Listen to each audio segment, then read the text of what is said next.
और वो जो हमारी बेटी विनेश देश की आन बान और शान है, उसकी तो संघर्ष की कहानी है। विनेश फोगाट जो हमारी पहलवान खिलाड़ी हैं, वो उनके बारे में ये कुछ अपने शब्दों में बयां करना चाह रहे हैं। हारी नहीं भारत की बेटी, ये सिस्टम जीत कर भी हार गया। तोलेगा जमाना संघर्ष के तराजू में, रख कर एक पलड़े में नैतिकता और दूजे में अहंकार। कैसे वजन 100 ग्राम सिस्टम के पहाड़ को गया ललकार। घड़ी जा रही हैं सकूनी के पासों की गोटियां, नारी अस्मत की लूटी जा रही हैं बोटियां। बना टूल किट जात धर्म क्षेत्र का, राजनीति की सेकी जा रही हैं रोटियां। कब दहेंगी नारी अस्मत के लुटेरों के महल और ये कोठियां। आपने महाभारत के युद्ध की बात की है। जी। आज के हालात को देखते हुए मैं दलगत राजनीति से ऊपर उठकर 4 पंक्तियों में, अगर आप इजाज़त दें तो 4 पंक्तियों में कविता में सुनाना चाहूँगा। और वो जो हमारी बेटी विनेश देश की आन बान और शान है, उसकी तो संघर्ष की कहानी है। इन पंक्तियों में विनेश फोगाट जो हमारी पहलवान खिलाड़ी हैं, वो उनके बारे में ये कुछ अपने शब्दों में बयां करना चाह रहे हैं, क्योंकि हम यहाँ पर आए हैं, हमें मिले। क्या नाम है आपका?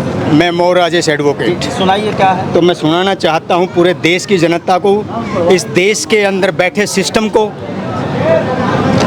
हारी नहीं भारत की बेटी, हारी नहीं भारत की बेटी, ये सिस्टम जीत कर भी हार गया।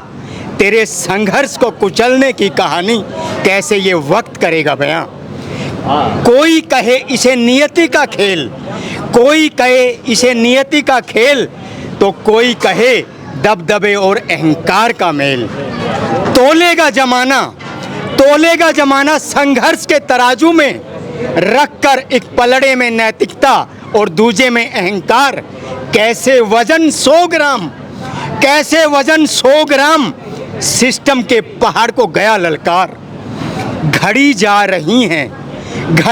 रही हैं सकूनी के पासों की गोटियां। घड़ी जा रही हैं सकूनी के पासों की गोटियां।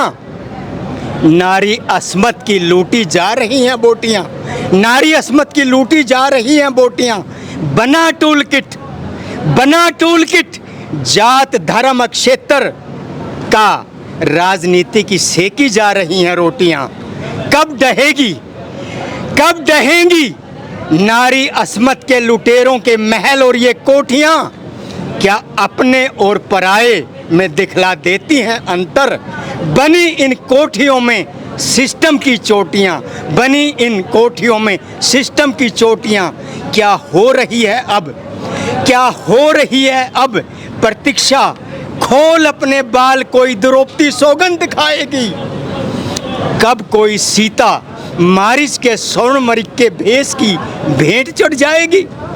कथा याद आती है महाभारत के काल की, सभा में बैठे विद्वानों और योद्धाओं के चुप्पी के सवाल की।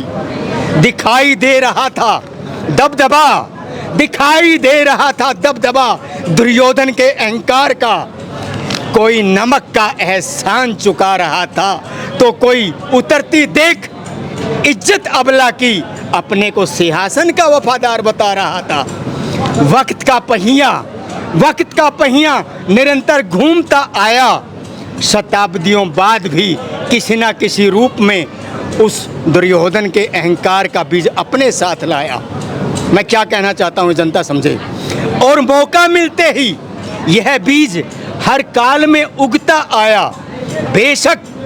बेशक ओढ़ाकर तथाकथित देशभक्ति की चादर, बेशक ओढ़ाकर तथा देशभक्ति की चादर, उसके असली रूप को छुपाया।